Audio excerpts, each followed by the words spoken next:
All right, let me indicate that we have been talking about these very issues for the last couple of years. Most of them are pre-trial, and certainly there are some that took place at trial. I've never had a case that has been pled as exhaustively as this one. Voluminous writings, hundreds and hundreds of pages of filings, asking for multiple motions to dismiss, jeopardy claims, motions to disqualify counsels, all of which are contained in the post-trial motion. It's fair to contain in the post-trial motion, but I mention now that these have been vetted and records have been made, and I've articulated myself at great length on all these issues in the past.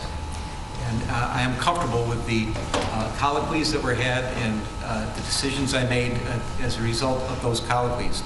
Just a few matters right now I want to address, and I think I should because they've been brought up with some passion by Ms. Glandian. There has been some suggestion that somehow this court should not have allowed the second indictment to go forward because it was invalid, because somehow Judge Leroy Martin, Chief of the Criminal Division at that time, when he appointed Michael Tuman, or asked Michael Tuman to be the one to preside over Sheila O'Brien's petition seeking the special prosecutor, that somehow that was flawed. That Judge Tuman, when he held hearings, and he held exhaustive hearings, and his report speaks for itself, that somehow those proceedings were flawed, and a special prosecutor never should have been appointed, and that I somehow should have been in a position to grant some kind of collateral relief and dismiss the second indictment because the appointment of special prosecutor in the first place was invalid.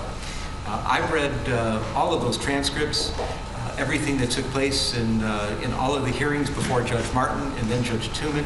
Judge Tuman issued his report. He took it under advisement, and believing there were lengthy hearings that were held on this matter. He found that the appointment of a special prosecutor was necessary. Now, that doesn't mean that he's assuming that Mr. Smollett's guilty of something. It didn't mean that he assumed that the Cook County State's Attorney's Office was guilty of some misconduct or had done something terribly untoward or unethical. All it meant was that under the totality of the circumstances, a second look was necessary, that public confidence in this entire affair was shaken and a second look was necessary. He appointed Winston Strawn, Dan Webb in particular.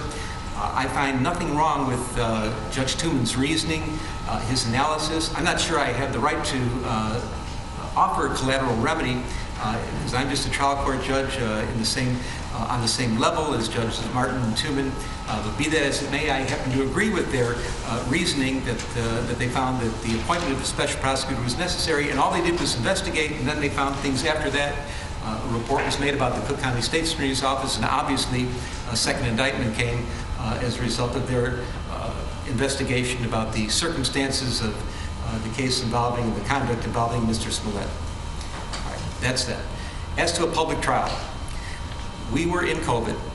This was the first jury trial that this court had, and I am an active jury litigator and have been for years and years and years. This is the first trial I was able to have since COVID, and COVID was still happening. We were under all kinds of constraints. I was told that I could only have half capacity in the courtroom, including the jurors, including the deputies, including the lawyers. I had multiple lawyers on each side. I think the defense team is 6 lawyers. The prosecution with their staff is even more. I asked the parties, how many seats do you need in the courtroom? The defense came to me at first and they said, we need 42 seats in the courtroom. That's 42 out of 57, including the jurors. I had media requests. The defense told me specifically, I asked them, do you want cameras in the courtroom? Shall this be televised? The defense said, no, we would not like it televised. The prosecution said, we don't take any position, whatever Your Honor decides is fine. But I deferred to the defense. I understood that this is a delicate matter and preferred not to have it on television. So I agreed. There shall be no television. I did the best I could to have a public trial.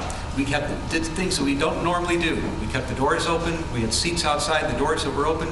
We had seats set aside for the media because I knew that the media would be making this as public as possible. We did have people coming to the courtroom, and ultimately, and there was no limit on the amount of people that were here as family and supporters of Mr. Smollett. So I am confident that I did all I could to give a public trial that the Constitution requires. We were under severe limitations based on the COVID virus. Last thing I want to talk about is the accomplice instruction. There's been a lot of talk about this, and I did take this seriously at the time when it was brought up. We have to remember why we are here. Mr. Smollett was indicted for filing a false police report, felony disorderly conduct.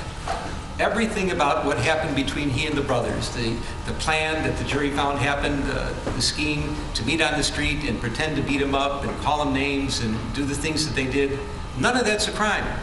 There was, because Mr. Smollett was consenting to it, not only consenting to it, he had orchestrated it, according to the evidence. There's nothing you could find the brothers guilty of. They didn't commit any crime. The only crime that was at play in this entire scenario was the false police report. When the police were called, the brothers were no longer there. They weren't consulted. They were out of the picture. The problem that Mr. Smollett has are what he said to the police and what the jury found that he said to the police, and that it was patently false. That was the problem. And the brothers had nothing to do with that. And because the crime at issue was the filing of the false police report, the felony disorderly conduct counts, I found that the brothers had nothing to do with that portion of it, and the accomplice instruction for those reasons would not lie. And so I just want to put that to rest. And we talked about that at length previously, and I know Ms. Lanyon is serious about it, and that's fine, but I see no problem with that. As to the rest of it, we've talked about this for 2 years, and I have made records, both orally and in writing, on each of these issues, even some things that were not raised orally today. I'm going to stand by my findings and rulings. I do believe at the end of the day that Mr. Smollett received a fair trial, that he was proven guilty beyond a reasonable doubt by the jury based on the evidence that was presented, that there was nothing unconstitutional about these proceedings. His motion for post-trial relief is respectfully denied. We're going to go further. I'm suggesting we take a short recess, and then we're going on to the sentencing hearing.